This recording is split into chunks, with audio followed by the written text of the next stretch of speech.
Meu irmão, valeu. Tá ajudando muito mesmo. Me fala, Fifô, a gente tava numa resenha aqui ainda agora, lembrando das antigas. Falei, pô, eu tava no campeonato no Tijuca 99. Você falou, cara, eu tava também. Eu levava a mochila do Tererê. A gente tava lembrando que viu o Paulão lutar com o Comprido e que a gente viu o Tererê vencer o BJ Penn. Na malandragem, né, meu irmão? Aquele jeitão dele. E sai e volta no samba, meu irmão. E o BJ sem entender nada, porque ele era um cara da regra. E o Tererê tinha a catimba da parada. Como que foi para você crescer e ver o jiu-jitsu chegar na favela através do Tererê? Eu não posso dizer que chegou na favela através dele ou chegou. Como é que foi, cara? Então, a gente já tinha outros caras que faziam jiu-jitsu, lá do Cantagalo. Um deles é o Mauro Schweng. Ele é mais graduado que o Tererê. E o Lelo também foi um dos caras que começou... acho que eu acredito que foi o primeiro cara que começou a dar aula de jiu-jitsu lá no Morro. O Tererê, inclusive, visitou a academia dele. Sim. A gente vê essa parada para até passar no filme. Isso. Também teve um cara que treina lá no De La Riva, o Rogério Hadi, que pegava a galera, colocava lá na laje dele, botava tapete no chão. Aí era homem contra mulher, um dando tapa, outro querendo botar para baixo, entendeu? Mas, assim, quem revolucionou mesmo a parada foi o Tererê, mano. E eu nasci e cresci em favela. Eu nasci lá em Jardim Catarina. Tá brincando? Lá do outro lado da ponte? Foi, pô. Pode Lá crer. lá no Catarina. Uma vez eu conversando com o Durim, eu falei, pô, sou de São Gonçalo também, rapaz, nasci lá. Caraca, Família bicho. toda de lá, minha mãe e tal. E meu pai que era do Galo. Aí o Durim, pô, como é que tu tá vivo, pô? Catarina é perigoso Lá pra é caralho. brabo demais. Aí, pô, quando eu tinha 2 anos, meu pai me levou pro Cantagalo, né? A história foi meio assim, meu pai foi preso, Sim. né? E minha mãe, naquela peleja, eu e minha irmã, minha avó, mãe do meu pai, pegou e me levou pro Cantagalo pra eu ficar numa creche. Porque minha avó trabalhava numa creche comunitária lá. Aí minha mãe deixou, minha mãe trocou uma ideia comigo. Falou, não tô te Tinha dando pra quantos anos ninguém. ela? Pô, era molequinho, devia ter o quê? Nessa época aí, que eu me mudei mesmo, eu já devia ter uns 5, né? Tá. Por aí. Minha mãe falou, não tô te dando pra ninguém, mas é pra você ter uma oportunidade legal lá, tua avó trabalha na creche e tal, mas a gente sempre ia pro Galo, Sim. entendeu? Mas no meu RG é São Gonçalo. Entendi. Entendeu? Eu sempre falo pra galera assim, pô, eu nasci, criei sempre em comunidade, mas, assim, minha parte financeira nunca foi das melhores, mas eu acredito que minha família fez o melhor que eles podiam fazer pra mim, entendeu? Em várias situações eu vi, pô, eu vou, porra, deixar de comer pra dar pra gente, pô, minha mãe, minha avó, tá ligado? Mas em relação ao jiu-jitsu, eu fui milionário. Eu fui bilionário. Eu já comecei a treinar com um campeão mundial. Eu sempre tive formações boas, de alto nível. Entendeu? Por eu estar treinando com o Tererê, eu tive a oportunidade de aprender com o Alexandre Paiva, com o Comprido, com o Ricardinho, com o Leozinho. Chegou na com o elite Demian, já. com o Fábio Gurgel. E esses caras estavam tudo ainda treinando para competir, cara. Para lutar campeonato mundial. E eu ali já, molequinho, fazendo parte já da nata. Eu falei, pô... Eu fui entender o valor disso muito depois. Porque eu comecei a ir pensando, tipo, nos caras, porra, lá do Recife, como o Braulio Estima. Sim. Braulio falando, pô, eu ia pro Rio de Janeiro, eu dormia em ônibus, dormia em carro, dormia em rodoviária pra lutar. Pô, os caras de Manaus, os caras de tudo quanto é lugar. Pô, os caras também, os gringos lá de fora, aprendia jiu-jitsu vendo fita cassete. É. Pô, e eu já tinha uma formação perfeita ali, ó. Desde já do início, entendeu? Sim. Desde molequinho, faixa branca. Então, pra mim, eu fui abençoado em relação a isso. Fui milionário no mundo do jiu-jitsu. Faz sentido. Você pegou o melhor que tinha na época à sua disposição diariamente ali. Cara, e assim, pô, o Tererê naquela época, pô, ele foi o primeiro cara de favela a começar a se destacar no jiu-jitsu, entendeu? E você levava um morro todo pra torcida, né? Era Pô, a gente foda. viu que a vida dele tava mudando, a gente falou, pô, mano, porque a gente de favela, a gente precisa, às vezes, ver pra crer, né?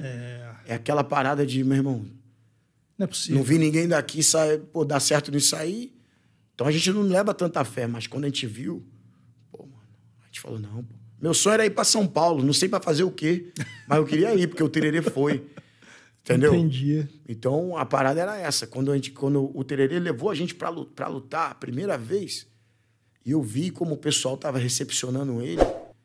Pô, o Tererê era faixa roxa quando começou a dar aula para mim, e o pessoal já tratando ele como um expoente, tá ligado? Gente falando, não, vou ficar aqui que eu vou assistir os moleques do Projeto do Tererê e tal. Aí eu comecei a falar, pô, mano, isso aí acho que vai virar. Entendeu? Aí o Tererê sendo campeão, saindo na revista, ganhando patrocínio na época, né? Aí eu falei, não, mano, é isso. vai dar. Demorou pra caraca pro FIFO, né? Porque eu era burro, cara. Eu tinha problema em entender as paradas. Você tá falando o quê? As posições, as coisas? Eu tinha problema. Eu tinha muito problema em entender.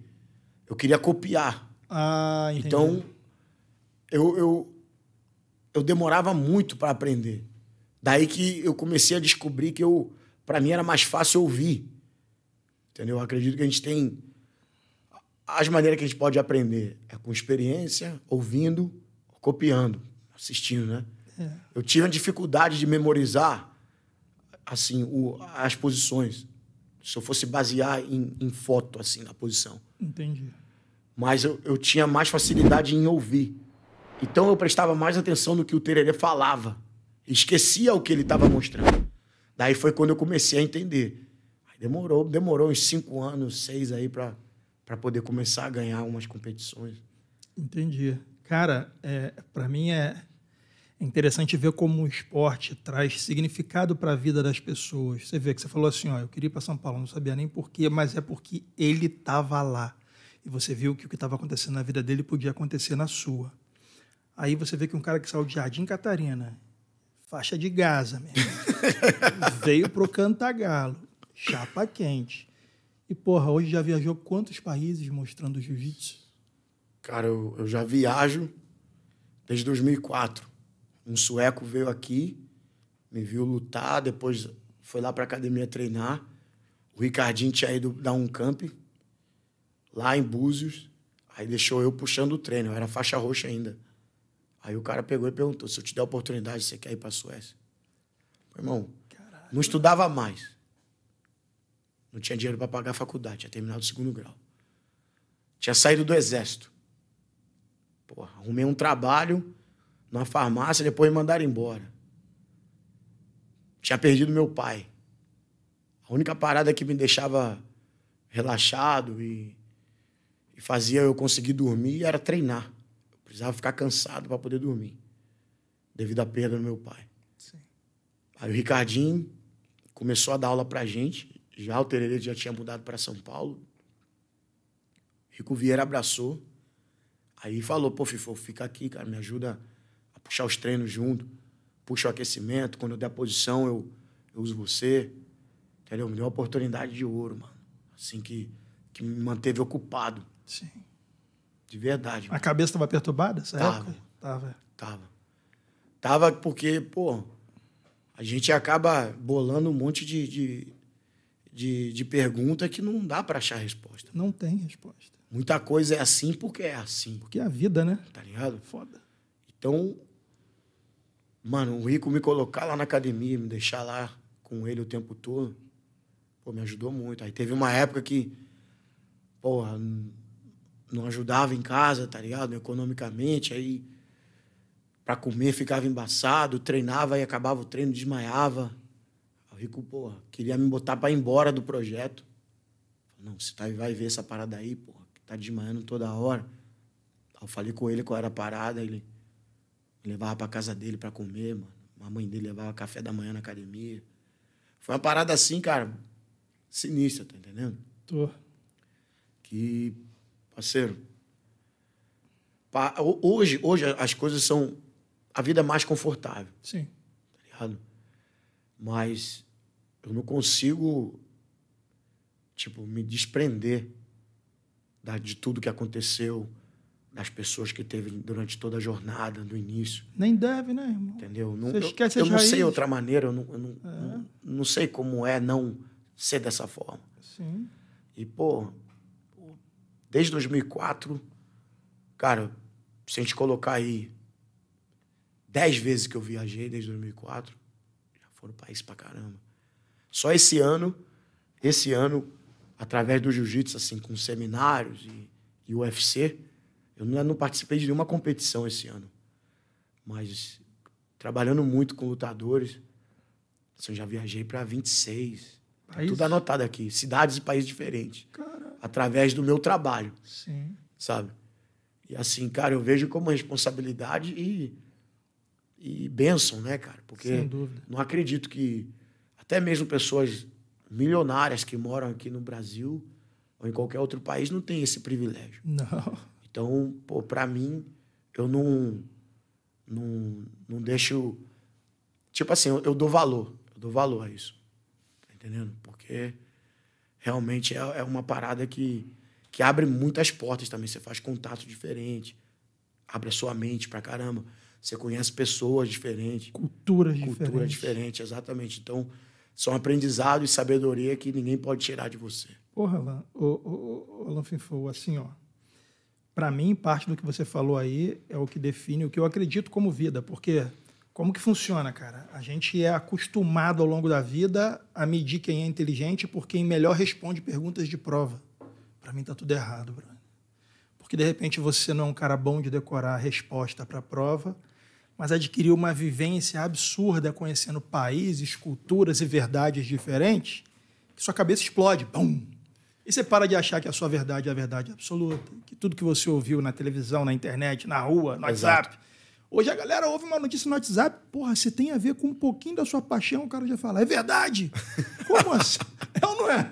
É verdade. Caralho, é verdade? Você fala, ô, Padawan, abre a cabeça, vai ver como funciona em outros lugares, vai ver como é de fato. E, cara, o que você está vivenciando dá um conhecimento, uma vivência que quase nada... Eu me atrevo a dizer que quase nada ao longo da vida vai proporcionar isso. Sabe, cara? Até porque, como você falou, o cara pode ser milionário, mas ele pode não ter liberdade para fazer viagem pelo mundo inteiro. Você hoje mora na Suécia, né, cara? Moro em Estocolmo, mas, assim, eu não sei se eu moro lá, sabe? Entendi. Eu tô lá. Eu moro no Galo. É onde eu desde moleque, eu sempre tive o sonho de ter um barraco no morro. Tenho, tá ligado? Hoje, graças a Deus, tenho. Sim. Entendeu? É onde eu acordo de manhã, subo pra laje, minha tia faz um café. E tá em casa. Tô em casa, velho. Eu sei qual é. Subo na laje, é barulho de galo cantando, passarinho. O vizinho fazendo obra, martelando, o outro com a maquita. Tá ligado? A vista. Entendeu? E casa é onde o coração repousa. Ali repousa, né? é onde eu me sinto bem.